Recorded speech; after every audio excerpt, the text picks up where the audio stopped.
Hey everybody, it's Ryan. Welcome back to How Farms Work. So today is the first real true day of planting. We did get into the field early last week. However, it wasn't really much that we had gotten done. It's pretty much just everything across the road from the main farm here. But today is what I would call the first true day of planting.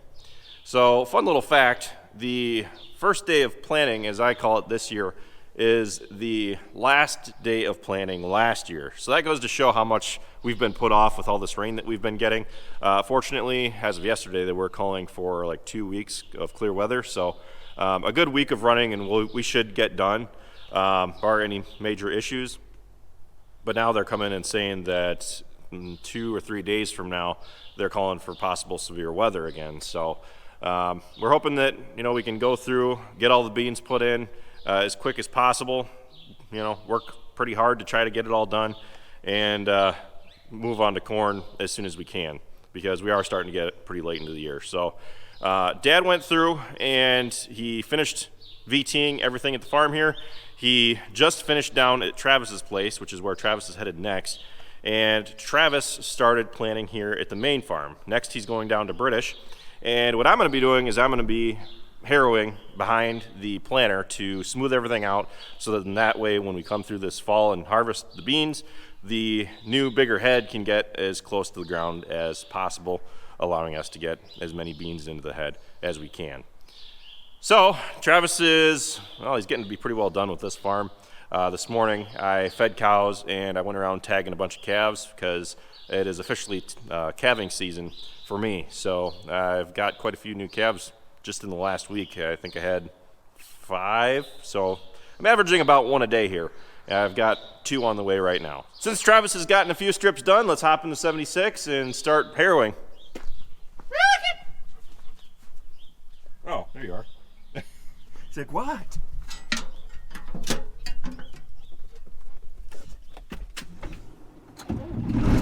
We're gonna pull over and fuel up.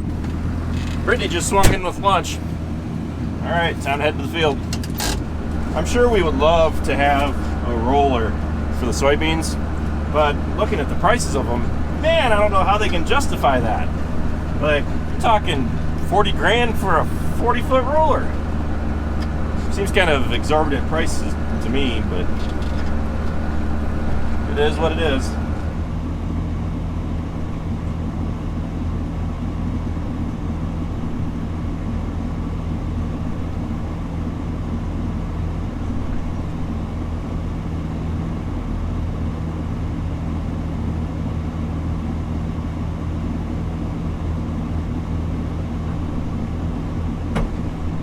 The question of the day is, what is your favorite Subway sandwich? Get this, I hate fish, but I love tuna. Somebody explain that to me, because I don't get it.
As you may be able to tell, it is raining now. So we got the 3 main farms done.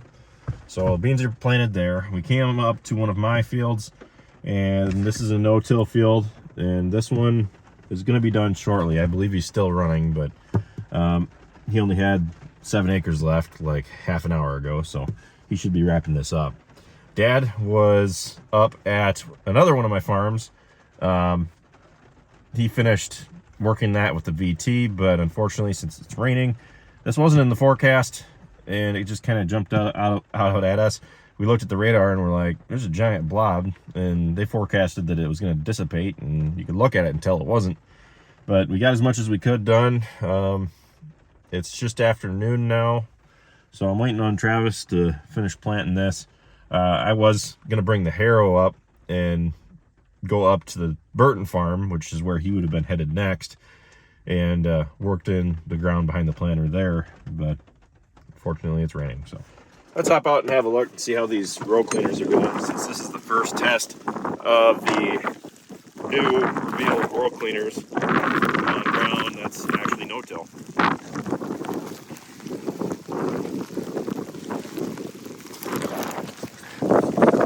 Seems to me like the row cleaners are doing pretty good. It's pushing all the chaff out of the way, and it's raining even harder now.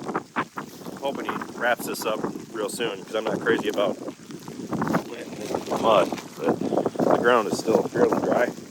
Now on this field, I did do a pass with the VT very lightly in the fall, just to knock the stalks over is pretty much all I do, so that they can get on the ground and start deteriorating. But by the performance of these row cleaners, I might not really even need to have to do that anymore. So I might not have to do a pass with the VT anymore on this farm, since we have row cleaners that perform pretty well.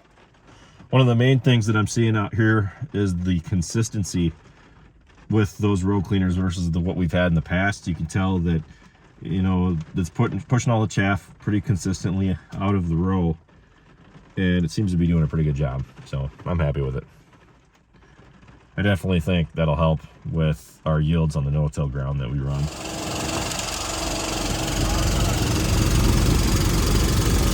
We got rained out, so I decided to come out to the pasture and look for some morel mushrooms. I think it might still be too early because I haven't seen a single thing yet.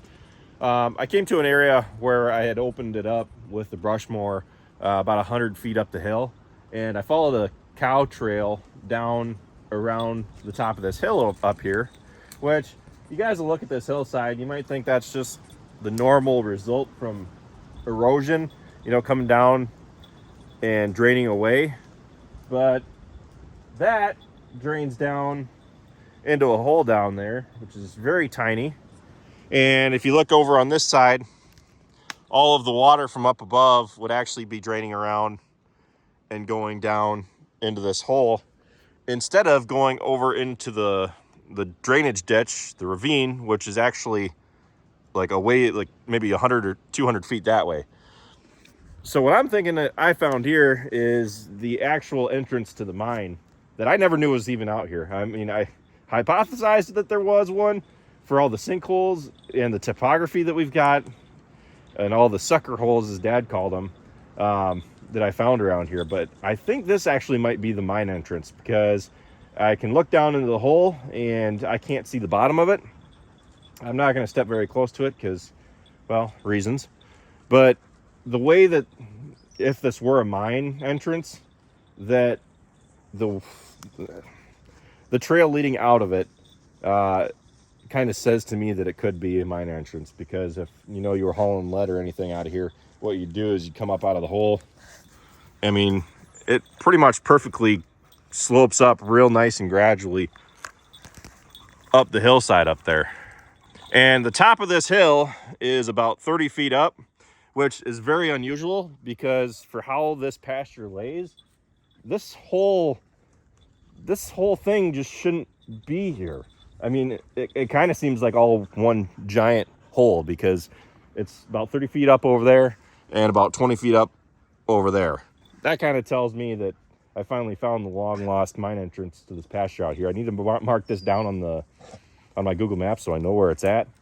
But let's have a look and see how much we can see down into this hole. So over time, mine entrances will gradually fill up, and I can make out the side in this hole right here, but it just kind of disappears. So kind of scary because I'm standing pretty close to it, but who knows where that leads. I just thought I'd share with you guys my latest find. I'm actually kind of interested that this is here, because I mean, I thought this was more, I had no idea this whole ravine was here. So I guess I just thought, like, I've been up on a hill some more from where it connects, but I thought it just led down into this ravine over here that drains away, not into this hole here. So anyway, that's pretty much it for this video. Just thought I'd share that with you guys. Thanks for watching. Be sure to check out all of our other videos. Be sure to stay tuned as we continue planting. We got rained out. They're calling for severe weather tomorrow, so it might be a few days before we get started again. But yeah, hopefully I can find some morel mushrooms here. I'll see you next time, guys.